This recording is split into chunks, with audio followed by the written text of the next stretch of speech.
Welcome to Around the Weird.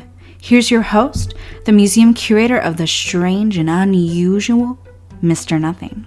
Thank you, Mysterious Voice, and welcome back to Around the Weird, a booktube channel where I talk about all the unusual and out of the ordinary literature that I have found in my travels. Today it is Poetry Thursday, so I wanted to talk about a poem of interest that has caught my attention, but I'm not completely sure I understand it. Today's poem is all about apparently an ode to a friend of some sort.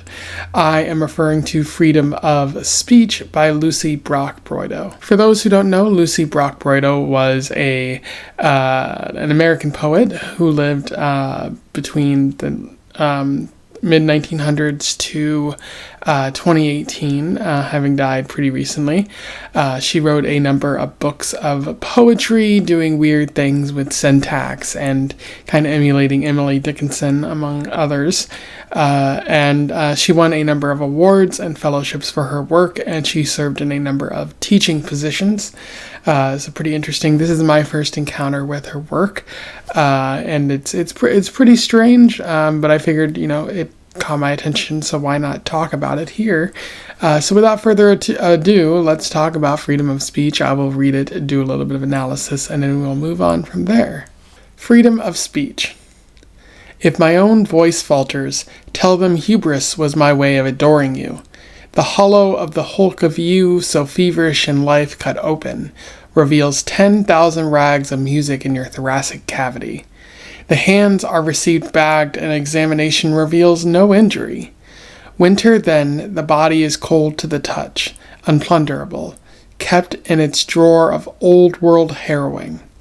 Teeth in fair repair, will you be buried where? Nowhere. Your mouth a globe of gauze and glossalia, an opening most deft of blue.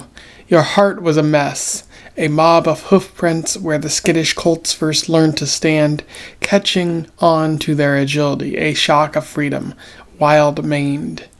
The eyes have hazel irides and the conjunctivae are pale, with hemorrhaging, one lung smaller congested with rose smoke, the other filled with a swarm of massa sentimentia.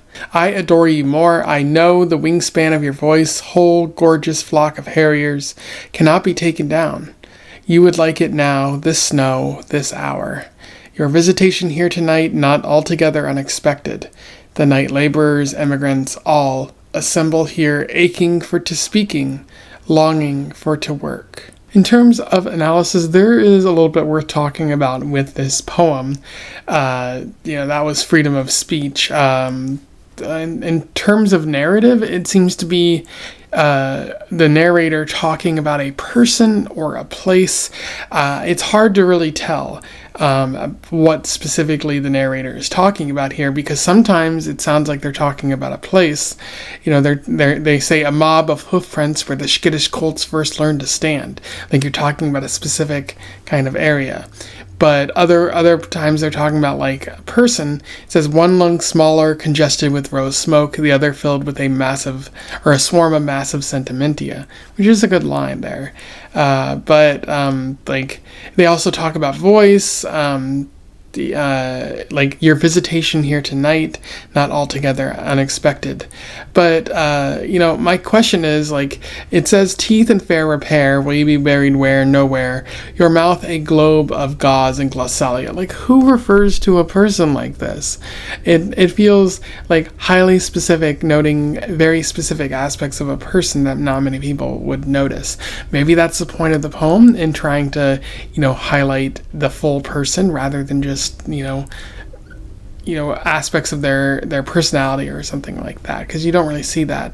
And based on what I've seen, Lucie is talking about a friend of hers, a fellow poet, and if I were that fellow poet, I would have a lot of questions about how Lucie sees me. But this seems to be like a person. Although again, as I know, there are a lot of lines that suggest that this is a place, and maybe people are places to Lucie. Maybe she's trying to say something about that.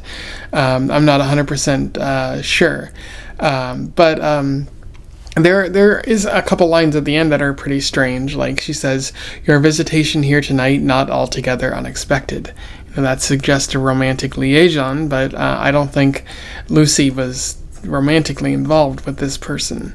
And then the last line, or the last couple lines, is the night laborers, immigrants all assemble here, aching for to speaking, longing for to work. I don't know what that means. It's kind of a weird jumble.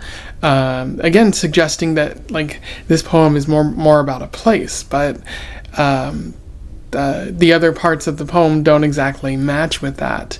And so, if this is about a person, what immigrants is she referring to?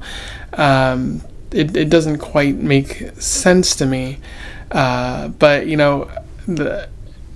the way that she refers to this person when you do see them, there is a sense of warmth there, especially in the beginning of the poem. She says, "If my own voice falters, tell them hubris was my way of adoring you," suggesting that, the things you want to say to this person, you might not be able to enunciate because it might be difficult. Like, it might be hard to tap into those feelings if you aren't used to that or something like that.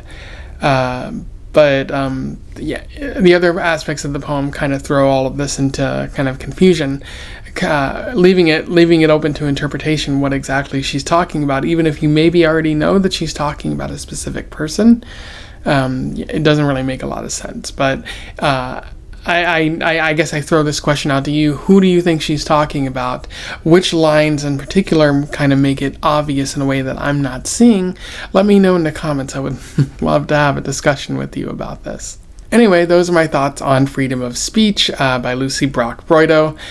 Pretty interesting poem that I don't completely understand, but this channel is about more than just talking about poems that I understand, or at least I think I understand. It's also about highlighting interesting poems that have challenged me somewhat. So that's what I'm doing here right now. If you have any thoughts, let me know in the comments below. I'll put a link to the poem in the description as well so that you can find it and, tell me what you think about it and whatnot. Otherwise, don't forget to like, share, and subscribe so that more people can find out about poems, or this poem, this poet, or Poetry Thursday, or whatever. Until then, I wish you the best of luck in your friend-related travels. Farewell.